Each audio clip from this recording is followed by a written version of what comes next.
argumentos positivos y algunos argumentos negativos con respecto a esta postura, ¿no? Está compuesta por Kelwa Sarka Maritza, Corpuna Yupanqui Jefferson, Cuba Peralta Yolanda Paola, mi persona, Lucas David y Karen Zulka Janko. Por favor, siguiente. Ya, el contenido que vamos a exponer vendría a ser el contexto histórico, o sea, las bases de cómo surgió el pensamiento keynesiano, algunos principios básicos, pero muy detallados, o sea, sintetizados, y vamos a profundizar los autores defensores y los autores críticos, y para finalmente dar una comparación y su conclusión, claro, ¿no? Ya, siguiente, por favor. Ya, bueno, como el grupo se estaba exponiendo, bueno, el pensamiento keynesiano ¿cómo se dice? Surge a partir de una crisis muy importante que conocemos, que sería la Gran Depresión. Claro, bueno, antes vamos a partir del pensamiento clásico, cuál era el pensamiento que predominaba en la sociedad y en los economistas antes del siglo XX sobre todo, ¿no? Entonces era que los mercados se autorregulan con respecto a la mano invisible, que la demanda y la oferta se solucionan por ellos mismos, ¿no? En el mismo mercado, y no hay una intervención por el Estado o por otro agente externo. El desempleo es temporal, esto no, simplemente es temporal, y los precios y salarios se ajustan para equilibrar la oferta y demanda.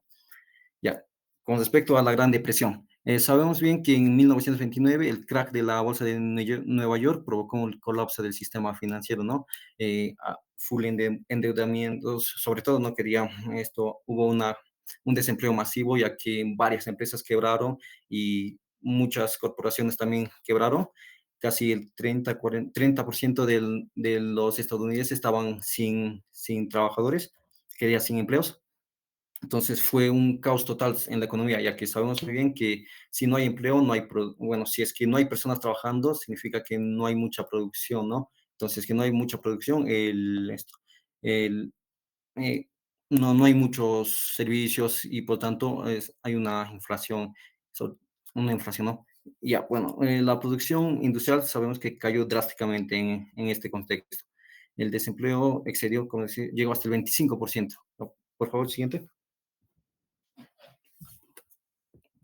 Ya. Bajo este contexto nace la idea de Keynes, que en su libro de Teoría General del Empleo, el interés y el dinero, esto nos brinda de que en contextos de crisis grandes, el papel del Estado cumple ¿no? Una función fundamental para equilibrar estos problemas, ¿no? Ya que bueno, en economías con alto desempleo y baja demanda, el Estado cumple un papel funcional, un papel importante al incentivar esto. Es decir, puede incentivar la demanda a través de su gasto público y bonos y otras cosas, para así las personas poder, ¿cómo se dice?, comprar, es decir, demandar, y, ¿cómo se dice?, va a haber mayor producción, por tanto, va a haber mayor empleo y va a haber un crecimiento en la economía. Ya, enfatiza sobre todo el papel activo del Estado, claro, ¿no? Y la política fiscal. Ya.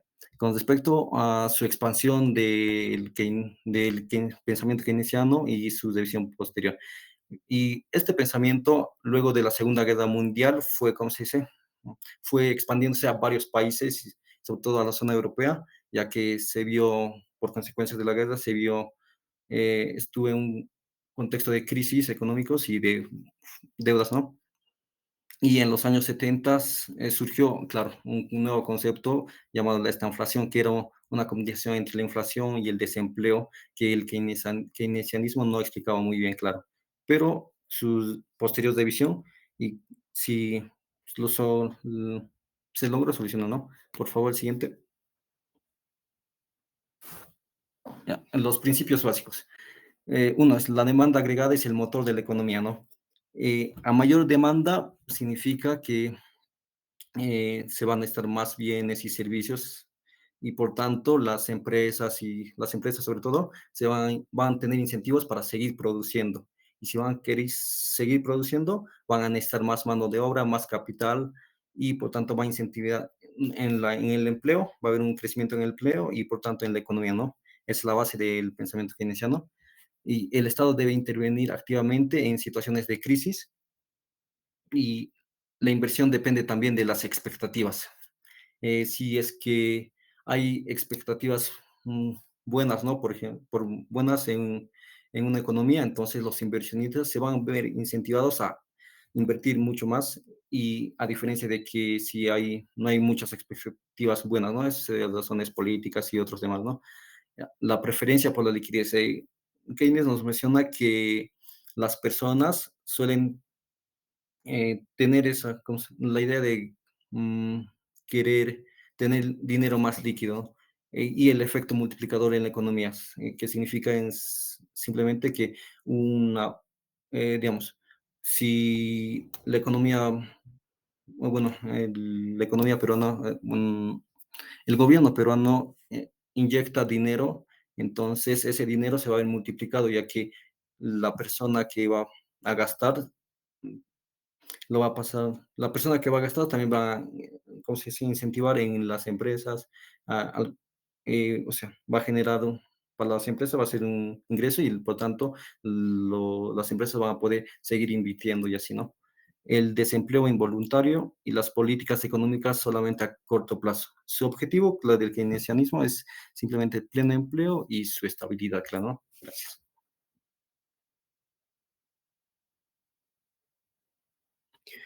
Bien, continuando con la exposición, vamos a tocar a los principales expositores, ¿no? De este pensamiento tan interesante.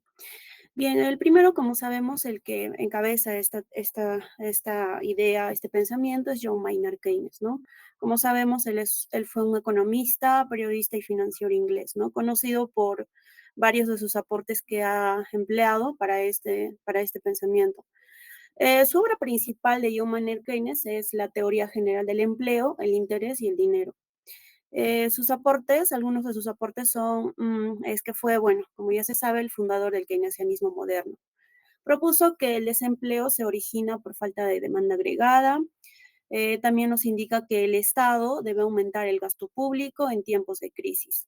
Defendió el uso de políticas fiscales y monetarias activas, ¿no? Entonces, como sabemos, el rol principal lo deja al Estado, ¿no? El papel que debe tomar en lo que es el manejo de la economía.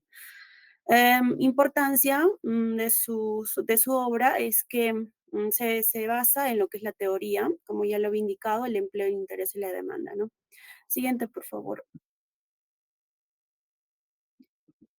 Bien, bueno, como ya lo había indicado, su teoría se basa en considerar que el sistema tiende al pleno empleo ni al equilibrio de los factores productivos, sino hacia un equilibrio que solo de forma occidental coincidirá con el pleno empleo. Siguiente, por favor. Bien, los argumentos de algunos autores que han Maritza, apoyado lo disculpa que que es te corte. Por favor, pasen de los trabajos al delegado, por favor. Hasta ahora no me pasa ninguno de los grupos. Gracias, disculpa, Maritza. bien, ok. Bueno, uno de los autores que ha apoyado lo que es el pensamiento del keynesianismo fue Richard Kahn, que también es conocido como uno de los discípulos de John Maynard Keynes en este caso. Y bueno, su obra principal fue The Relation of Home Investment to One Employment en 1931, ¿no? Y su aporte principal de Kahn fue, bueno, como ya le había indicado, fue su principal discípulo. Desarrolló el concepto del multiplicador de gasto, que se basa en un aumento en la inversión pública, ¿no? Que genera un aumento mayor en el ingreso nacional. Su teoría fue clave para la teoría general de Keynes y su importancia radica es que dio base matemática al keynesianismo. Bueno, como ya le había indicado, la teoría principal de Richard fue el principio del multiplicador del empleo, que consiste en relación entre el aumento del gasto agregado y el incremento del Producto Nacional Neto, considerando el aumento en el gasto agregado. Como causa del aumento de la producción o el ingreso. Un gasto pequeño puede producir un aumento grande en el empleo y en la producción total. Aportó también al estudio del duopolio, la preferencia por la liquidez y criticó la teoría monetarista. Siguiente, por favor. Mm,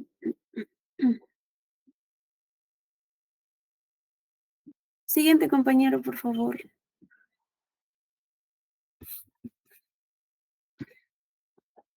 Bien, John Hicks. Bueno, anterior, por favor, de Paul Samuelson, quiero dar una explicación. Ok, gracias. Bien, Paul Samuelson. Paul Samuelson es otro de los economistas que ha apoyado también el pensamiento del keynesianismo, ¿no? Con su obra Economic and Introductory Analysis de 1948. Aportes fue el creador en la síntesis neoclásica keynesiana, propuso que el Estado interviene en el corto plazo y el mercado se ajusta en el largo plazo.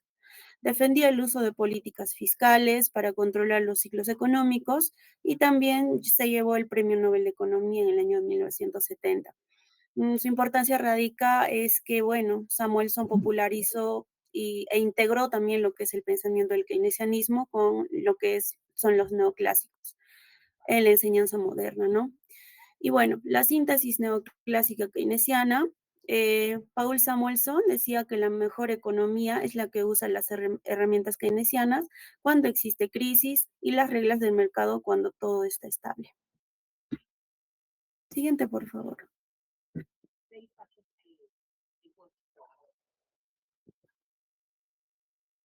Ok, gracias. Creo que mi internet está un poquito inestable, me va a disculpar, profesor. Bien, John Hicks es otro también de los pensadores que ha apoyado también el keynesianismo, ¿no? Sus aportes principales es que creó el modelo ISLM, que representa gráficamente el equilibrio entre inversión, ahorro, dinero e interés. Explicó cómo las políticas fiscales y monetarias influyen en el nivel del ingreso. También unificó ideas de Keynes con la macroeconomía moderna. Su importancia es que dio base ya también analítica al keynesianismo, unió teoría y política. Bien, su modelo de ISLM mostró que en una economía hay dos fuerzas importantes, ¿no? Que es el dinero y el gasto y la producción. Estas dos fuerzas interactúan entre sí. El punto donde se cruzan las curvas ISLM es el equilibrio de la economía. Ahí se determina cuánta producción hay y cuál es la tasa del interés. Siguiente, por favor. Ok. Joseph Stiglitz, ah, su aporte principal es que defiende el papel del Estado para corregir fallos de mercado, ¿no? Promueve políticas públicas de redistribución e inversión social. Crítico de las políticas neoliberales y la austeridad. Representa el keynesianismo contemporáneo. También se llevó el Premio Nobel de Economía 2001 y defiende el rol del Estado frente al mercado, ¿no? Y bueno, su teoría que es la información imperfecta, ¿no? Cuando una persona sabe más que otra, por ejemplo, un banco sabe más que el cliente o una empresa sabe más que los consumidores, se crean fallos en el mercado. A eso lo llamo asimetría de información. Estos fallos pueden causar, por ejemplo, desempleos, crisis financieras, desigualdad y pérdida de confianza en el sistema. Entonces, el papel del Estado debe ser la de regular, supervisar y equilibrar ese tipo de situaciones, ¿no? Fue crítico del neoliberalismo y de las políticas del Fondo Monetario Internacional. Siguiente, por favor. Mm.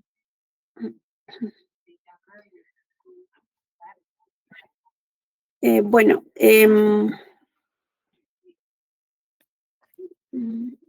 ok.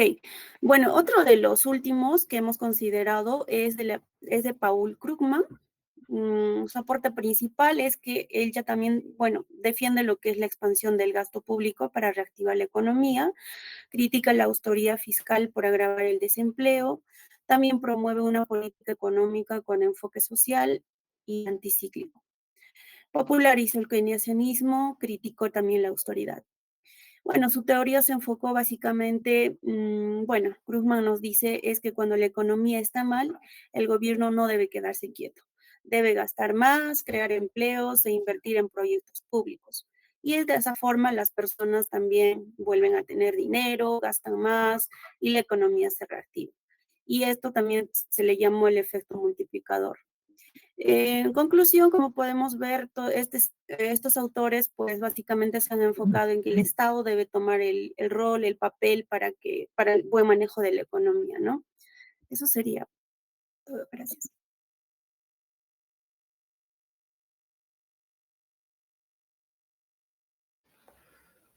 Bueno, continuando con la exposición, ahora veremos a los autores que fueron críticos del pensamiento keynesiano. El siguiente. Iniciaremos con Friedrich Hayek. Según Friedrich, el principal problema del intervencionismo estatal es que distorsiona el sistema de precios, por lo que él argumenta que cuando el gobierno intenta controlar la economía, por ejemplo, mediante el gasto público o la política monetaria, esto, lo cual se generan ciclos artificiales y malas inversiones. Por eso él propone dejar que el mercado se autorregule, ya que ningún gobierno puede tener toda la información que sea necesaria para poder planificar la economía de manera eficiente. Por lo que, como él decía, que la intervención destruye las señales del mercado y conduce a crisis peores. Y también otro crítico, que fue Milton Friedman, por su parte, él criticó al keynesianismo porque, según él, subestimaba el papel de la oferta monetaria. Decía que los ciclos económicos no se debían al gasto insuficiente, sino a los errores en la política monetaria. Por lo que, debido a eso, él propuso controlar la cantidad de dinero en circulación y también limitar la intervención fiscal del Estado. Por lo que él, su idea lo resume en que la inflación es siempre y todas las partes un fenómeno monetario. Por lo que aquí en resumen, Hayek como Friedman coincidían en que demasiada intervención del Estado puede ser perjudicial. Aquí también Hayek enfatiza que distorsión del mercado y Friedman el mal manejo del dinero, por lo que ambos defienden que el mercado debe tener un papel central en el equilibrio económico. El siguiente. Otro crítico también fue Robert Lucas, quien criticó las políticas keynesianas porque, según él, las personas anticipan los efectos de las medidas del gobierno. Su argumento se basa en las expectativas racionales, donde los agentes económicos ajustan su comportamiento cuando el Estado aplica políticas, por lo que los estímulos pierden efecto. Por ejemplo, si el gobierno aumenta el gasto o baja los impuestos, la gente espera inflación o futuras subidas de impuestos y actúa en consecuencia a eso. Por eso Lucas propone mantener unas reglas estables en la política económica y también no depender de decisiones discrecionales que sean del momento. Otra fue Anna Swartz, quien también fue una crítica muy importante del keynesianismo. Ella señala que Keynes ignoró el papel del sistema financiero y del dinero, especialmente en la Gran Depresión. Junto con Milton Friedman, demostró que en la crisis de 1929 se agravó por la contracción monetaria, no por falta de gasto público. Por eso ella defendía la estabilidad monetaria y la responsabilidad del Banco Central. Siguiente. Otro crítico fue también Murray Robert. Eh, Él fue uno de los críticos más radicales del keynesianismo. Él decía que el keynesianismo defiende el estatismo y destruye los principios del libre mercado. Su argumento era que el gasto público y el crédito artificial crean burbujas económicas y recesiones. Por eso él proponía eliminar el Banco Central y volver a un sistema de dinero sólido como el oro. Otro crítico también es James Buchanan. Él criticó al keynesianismo, pero desde una perspectiva política, ya que él sostenía que el keynesianismo ignoró los incentivos políticos que hay detrás del gasto público. Él decía que los políticos usan la política keynesiana para ganar votos generando déficit e inflación. Por eso, él proponía que se debe establecer reglas fiscales y límites al poder del Estado. Por eso él decía que el problema no es el mercado, sino la política sin restricciones. Bueno, eso sería todo. Gracias.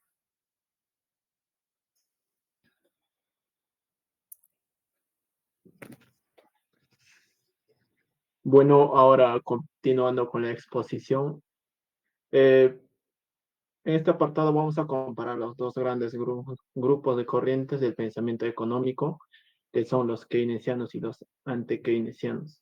Siguiente. Uno, el rol del Estado.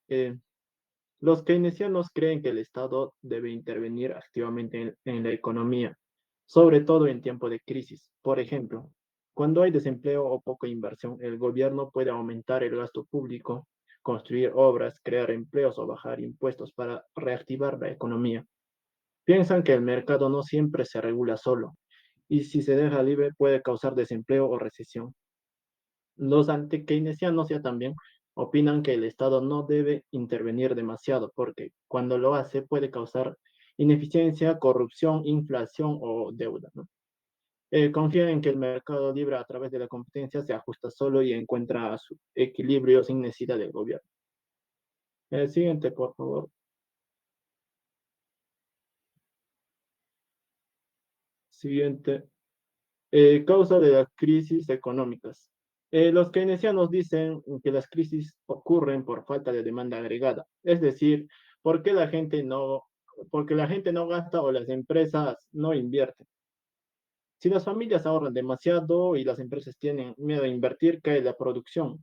Por ende, sube el desempleo y la economía se frena. Por eso el Estado debe estimular el gasto para promover la economía.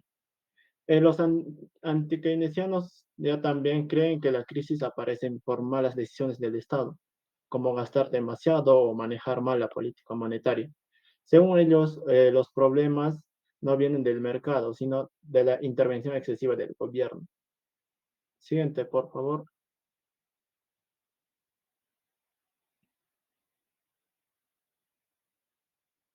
Tres, la política fiscal. Como sabemos, la política fiscal son las decisiones del Estado sobre impuestos y gasto público. Los keynesianos defienden una política fiscal expansiva, o sea, aumentar el gasto público y bajar impuestos durante las crisis para impulsar el consumo y el empleo. La ventaja de esto es que reactiva la economía y ayuda a crear empleo. Pero tiene el riesgo también que si se abusa puede generar déficit fiscal o inflación, ¿no? Los anti-keynesianos ya también prefieren una política fiscal restrictiva o equilibrada, controlando el gasto y evitando endeudarse. El siguiente, por favor.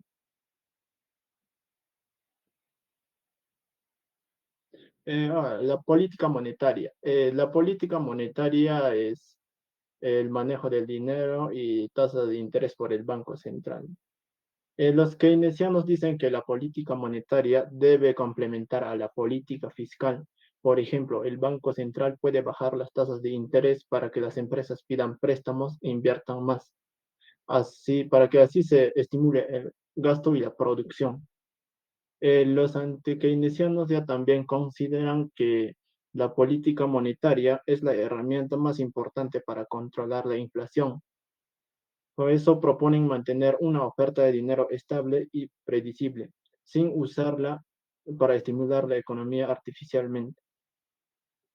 El siguiente, por favor. Ahora, 5, la inflación.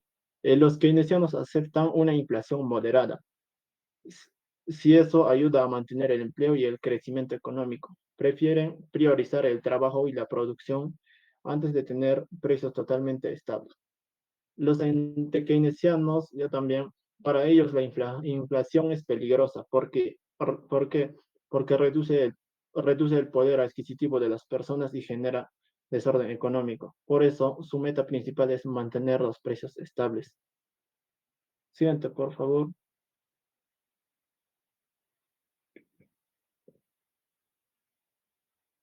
Ya, la perspectiva general. Aquí vamos a hacer la comparación en términos generales, ¿no? Los keynesianos se enfocan más que todos, podemos decir, solamente en el corto plazo, es decir, en resolver los problemas inmediatos como el desempleo o la caída de la producción. Creen que si se actúa rápido se puede evitar daños mayores. Los anti-keynesianos ya también miran más a largo plazo. Les interesa mantener la estabilidad, el equilibrio y el crecimiento sostenido. Piensan que la economía se ajusta sola con el tiempo siempre que no haya demasiada intervención estatal. Siguiente, por favor. Aquí tenemos un cuadro general de las comparaciones que hemos tocado, ¿no? Siguiente, por favor. Eso como un resumen del cuadro. Siguiente, por favor. En conclusión general de todo, eh, podemos decir que los keynesianos defienden la intervención del Estado para corregir los desequilibrios del mercado y garantizar el empleo, mientras que los anti-keynesianos confían en la capacidad del mercado para autorregularse, destacando la importancia de la disciplina fiscal y la estabilidad de precios. Ambos enfoques son útiles según el contexto. El keynesianismo resulta más adecuado en épocas de crisis o recesión y el anti-keynesianismo es más efectivo en etapas de estabilidad o cuando se busca controlar la inflación y el endeudamiento público. Eso sería todo. Gracias. A ver, bien. Una exposición interesante, bueno, más que exposición, creo que el tema en sí, ¿no? Acá voy a pedir la participación del otro grupo también, para que no se la lleve fácil. Recuerden ustedes que estoy evaluando, estoy con mi registro. Acá tengo unas preguntitas.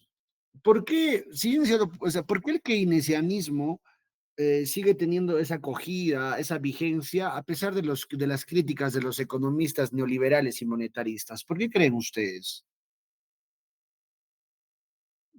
A ver. Sí. Profesor, buenas noches. Bueno, Hola. sí, profesor. Hola, profesor, ¿se me escucha? Sí, sí, sí, Hola, vamos. hola. Ya. En sí, ¿por qué permanece esta doctrina hasta la actualidad? Así es, porque es circunstancial. Es como lo mencionó mi compañero, esto más que todo suele darse, o este tipo de políticas se implementan cuando no la demanda, o bien cuando una economía está estancada, o bien cuando una economía está tendiendo a una recesión, se podría decir. Lo cual, estas recesiones, se podría decir, son parte o son partes innatas de cualquier economía, puesto que cualquier economía también está sujeta a los ciclos económicos, si nos damos cuenta. Y bueno, es una forma en la que yo pienso que es por ello que este tipo de doctrina o incluso pensamiento sigue coexistiendo en la actualidad. Profesor,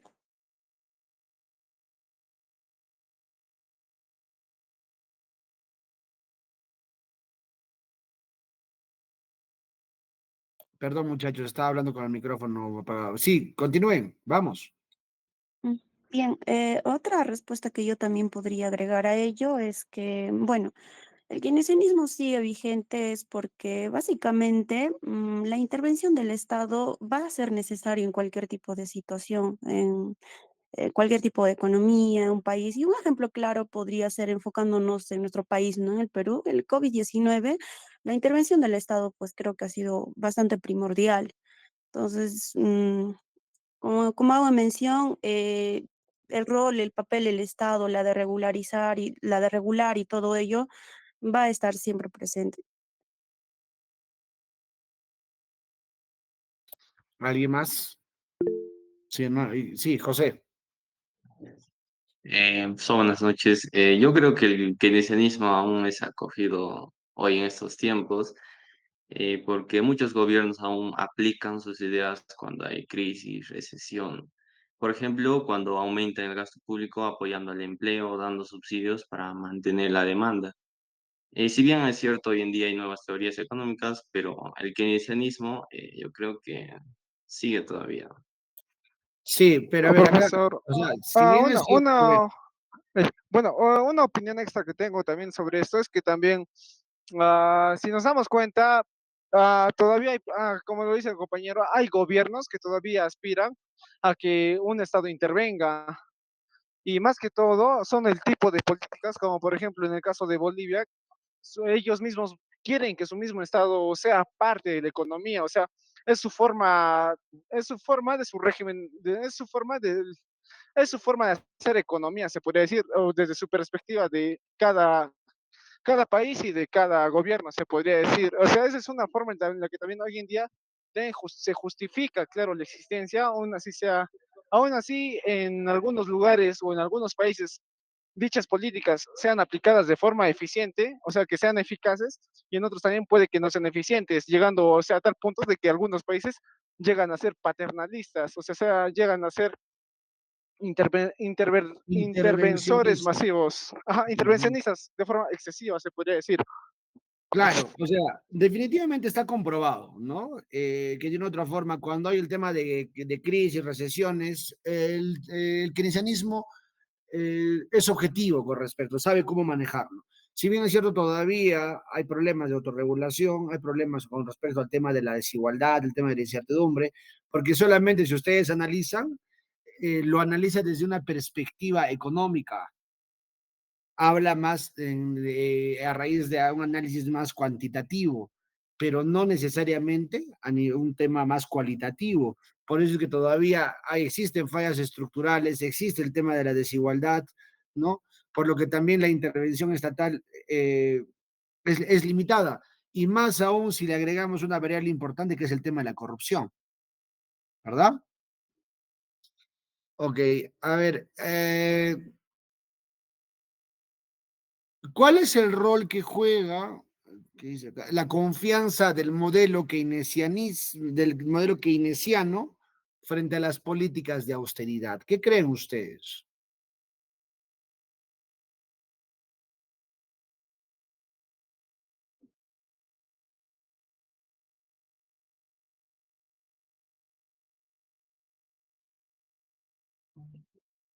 A ver,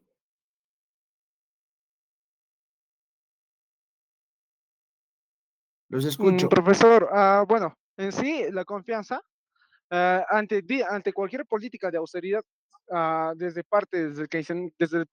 el keynesianismo, se puede decir, el foco o son una piedra angular, se podría decir, puesto que, o sea, también va a depender de en cuánta confianza depositen en sus agentes económicos para también reaccionar a las reacciones, ya sean positivas o negativas, que tengan después de dichas políticas de austeridad, se podría decir.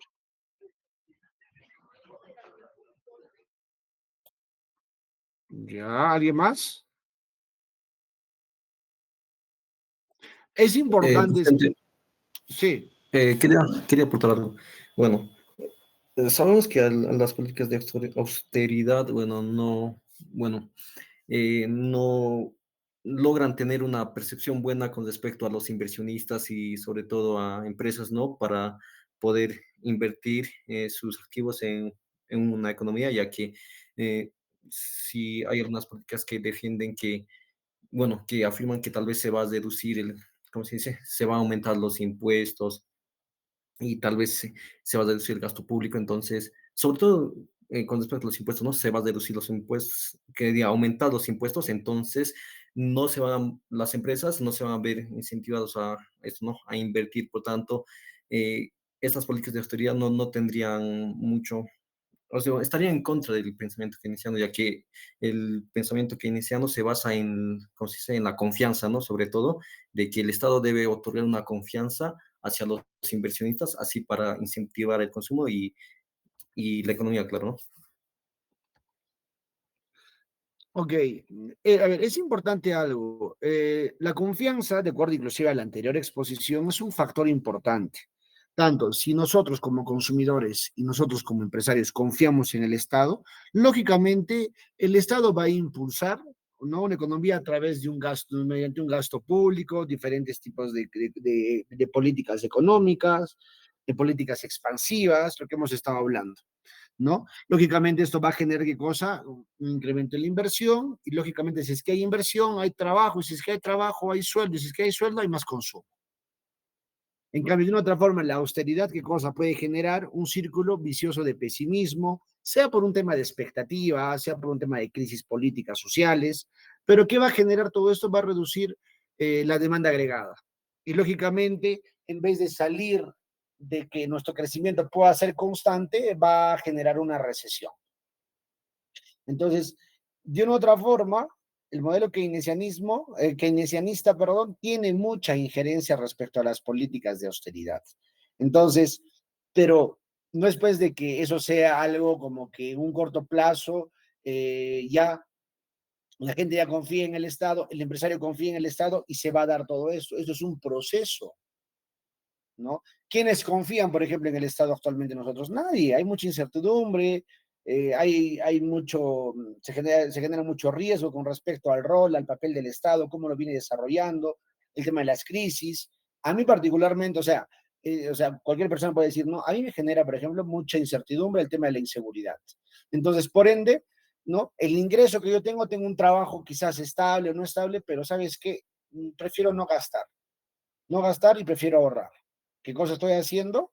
¿No? No estoy ayudando a que pueda surgir, sigo en la recesión.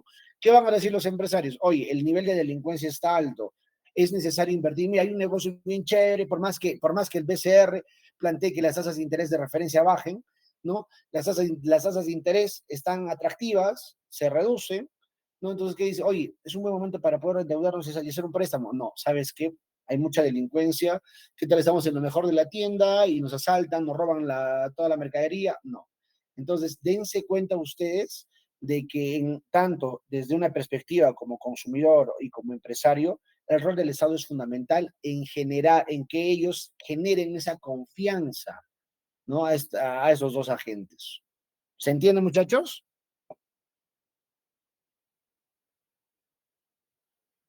Sí, profesor. Ok. Apellidos, señores, de los que expusieron. Luque Sosa David, profesor. En orden alfabético, por favor. Hable, pues, Corpuna chico. Yupanqui. Corpuna. ¿Y a quién más? ¿Quién es Corpuna? A ver, activen sus cámaras. Ve que no saben seguir, les he dicho, activen sus cámaras. No todos han activado sus Yo, cámaras. profe. Ya. Siguiente. Cuba Peralta, profesor. Ya. ¿Y a quién más? ¿Quién es Cuba Peralta? A ver.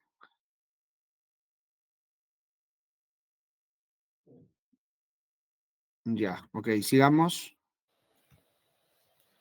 El Luque Sosa David, docente. Luque. Ya. ¿Quién más? El Guasar Camaritza, profesor. Qué lugar.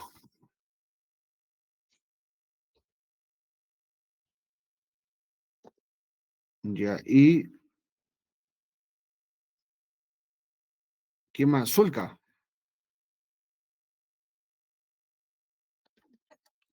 ¿Quién es Zulca? Karen, ¿quién es? Como No anillos. asistió, Sí. profesor. Ah, ya no asistió. Listo. Gracias por el dato. Listo. ¿Quiénes Excepto, participaron? ¿Pero has expuesto? ¿Ha expuesto Jefferson? no, porque mi tema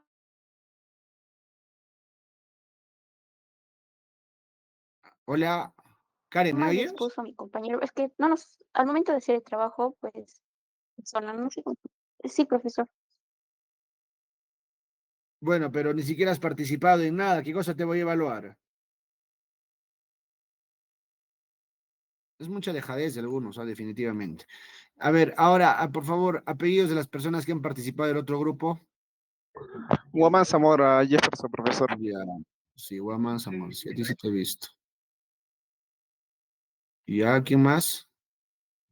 Creo que no hay Solórzano. más. Ah, Solórzano también. ¿Ya? ¿Quién más? No hay más. Ok, Listo. A ver, aquí voy a poner.